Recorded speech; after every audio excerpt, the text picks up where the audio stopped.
Hello and welcome to Morgan's Rock Railroad. My name is Bob. I'm going to show you some of the work I've been doing lately. Made some major changes. I don't know. Added on, whatever you want to call it. I added a section here. I knew I was going to do it eventually because I had a little extra room here. And from where the pavement meets the dirt there, is added on down to about that, let's see, right about there. You see the crease. That's where the old meets the new. So I added the feed mill and this mill here. I knew I was going to do it. It was just a matter of time. And I tried some trees from Boomer Diorama. Guy's got some talent, right? So here's one I did with 12mm. That was the last one I made. 12mm static grass. I kind of like it. It's not too bad. It's not a boomer tree, but it's the 5th tree that I made. The first 2 I botched really bad. And I'll show you one of those. It's so bad that I turned it into a dead tree. Kind of see it here. I hit it with a little bit of a light gray primer, make it look dead. And that's dead. Looks better in person. It's not a great picture on the phone here. And my phone is horrible for resolution and all that. But what are you gonna do? This tree here is with 7mm. This was the 3rd tree I made. I like it. It's kind of thin. I have trouble with my arthritis and getting those wires in real tight. So that's about as good as it's going to get for that. And of course the killer penguin up there. And this is the second one I made with the 7mm static grass. 7mm, 4mm, and then the fine turf on top of that. And these would be about 60 feet tall in the real world. So thank you to Boomer for that tutorial on how to make those. I had to watch it like maybe 20 times before I even tried it. And I added two abandoned rail lines. Since I added the new section here, I had to bring the cutoff over. And I really didn't have anything I wanted to put over here. And I always wanted to do just a diorama with abandoned rail. That way I could showcase some of the trashed out boxcars or hoppers that I'm doing. And even maybe a locomotive or something. So this makes it real easy. It's right here in the front. And another thing I learned from Boomer and from Foscal models is the layering of grasses and things like that in your scenery. So I did that. And this is more than 16 different layers of grasses, turf, and you name it. There's a lot of stuff in there. And it took quite a while to get done. I have a, what is this? Back to the Future car, a DeLorean, hidden in the bushes there, and an alien just found it. Maybe he came back from the future to get the car. Who knows? And I've got some homeless people here, guy pushing his shopping cart, everything he owns, which in the real world that's a sad sight. But a pile of tires, another alien, and an abandoned Mustang, tree growing out of the hood. That car started out its life as black, painted it white, trashed it, cut the hood off, and I still need some wood to finish this section. I have a project outside. I bought a van last year, a 2014 Ford van E150 that I'm going to build out as a weekender for, you know, traveling around, getting photos, watching trains, things like that. Maybe some weekend trips with the wife and the dogs. So I'll be getting some wood there to finish this up, and what I'll show you here in a little bit on the other side of the layout. But down here is where they meet, and I decided to create a dry creek bed, and it's all right. You can't, the pieces didn't match up, so I just filled them in and kind of made it nasty. Yeah, like I say, who cares? Anyhow, the tracks here, one of these, I might build a bridge that goes over here to that track.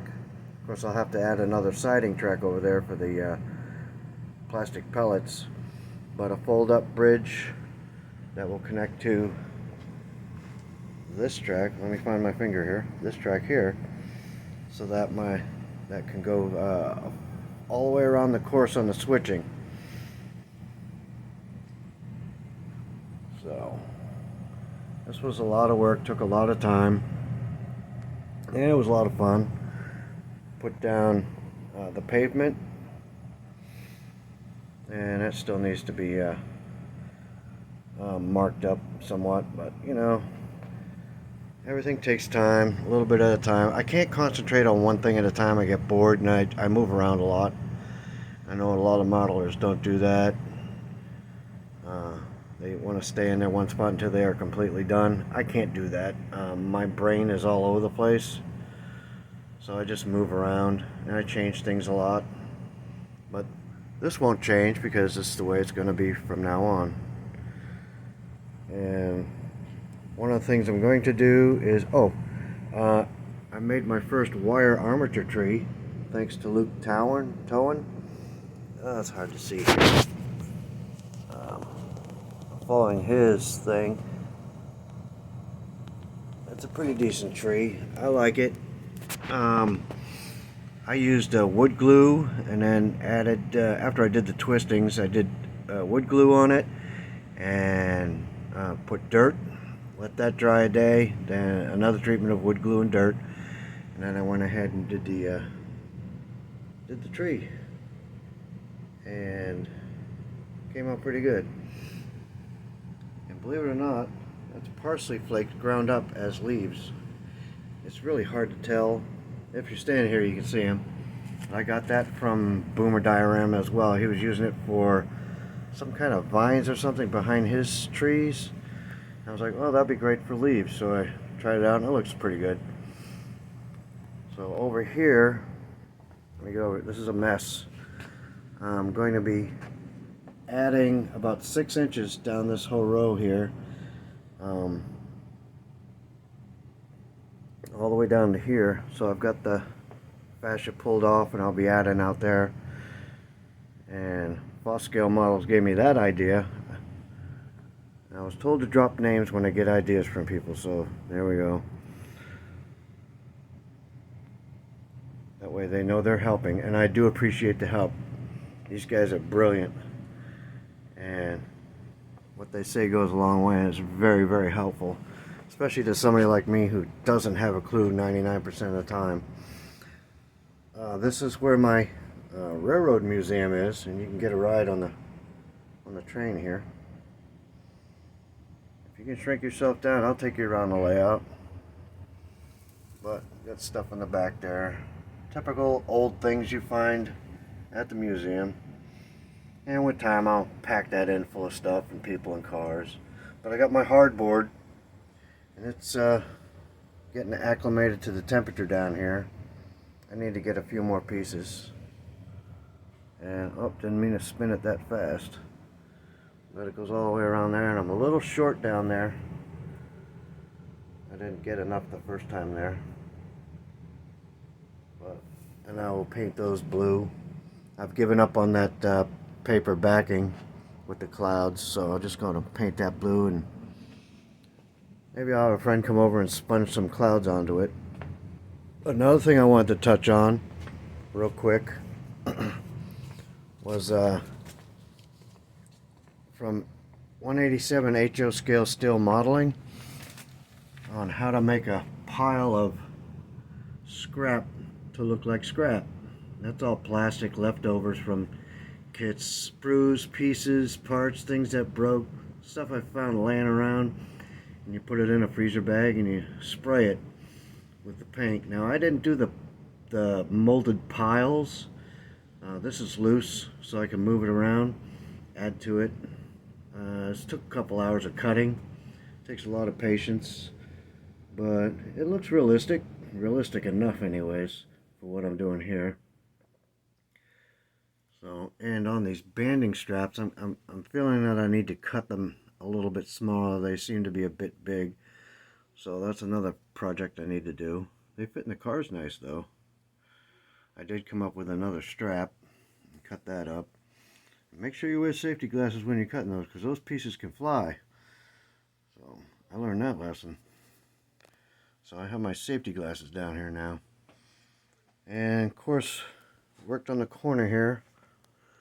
Put the gas station in.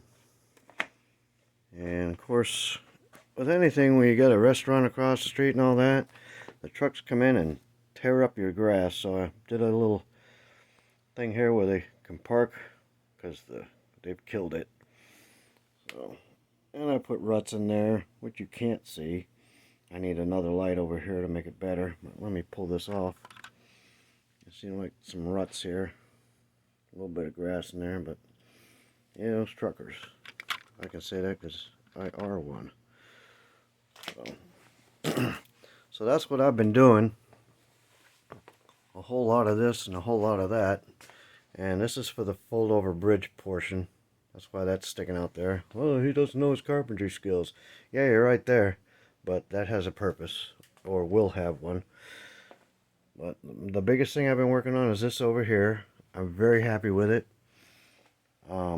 The grass was too green over here, so I used two different methods. This section here on the right, I used brown acrylic with water and soap, and it worked out fairly good. And this side I used with brown ink and isopropyl alcohol, and you really can't tell the difference. But one thing it did do was the static grass, some of it's standing up, but it went down flat, which is fine for here because this is where, you know, a lot of the track is used. This back here is the same grass without the ink or the paint, acrylic paint, and it's still nice and green. So the deer and everybody can have their grass. And I put a little too much ballast down here on this grass. That's okay, you know. It's all stuck on there pretty hard. I can't get it off. I could if I wanted to, but I just wanted to show an area that wasn't used that much. And I'm sure in the real world you can find something that looks like that. Of course, the spray they put down to kill the grass right there. So, and I just creep back over here into this mess. I plan on putting more trees in. Maybe make some more wire armature trees, and stick them in here. I just want to fill this in so it's really thick. So that gives me something to do for a while. And some more crushed bushes. Which are those brown petals? I got that from Hobby Lobby. I just crushed them up. They look a little big though, but I think they're alright. Just some litter. I can say that, right? Yeah, litter on the grass. So, some tree branches, or tree trunks. Those are tree trunk size, yeah. So, anyhow, I have this on the block to get done. I'm going to put a few more pieces underneath here. It's being held up by a piece of foam. But that's what I've been up to. And, of course, still working on changing all my locomotives over to MRL blue. Rolling stock to MRL blue. I think I'm done making the blue rolling stock. I think I have 8 or 10 of those cars. I think that's enough. And still working on trashing TTX rail boxes and whatnot. So these are fun to do. I love trashing these cars Because I watch them go by my house all the time. I'm right next to a double line. Norfolk Southern double main line. It goes east and west. It goes from Bellevue all the way down to, I don't know, Tennessee somewhere. I don't know where it terminates. But they're always going by through here, and I love watching these go by. They're trashed. You see a new one, you're like, oh no, that's not going to last long. And of course the rail boxes, they get destroyed. And I know people don't like them, but I love the aged effects that the box cars get. It's just no way to describe it. It's like just the aging process on those yellow cars is a work of art. And some of the older blue cars, and the brown ones for sure. Oh, that's a new light I'm hitting my head on. I'm not used to it. So anyways, that's what's going on at Morgan's Rock Railroad. I'll catch you guys later. Thanks for tuning in. Bye.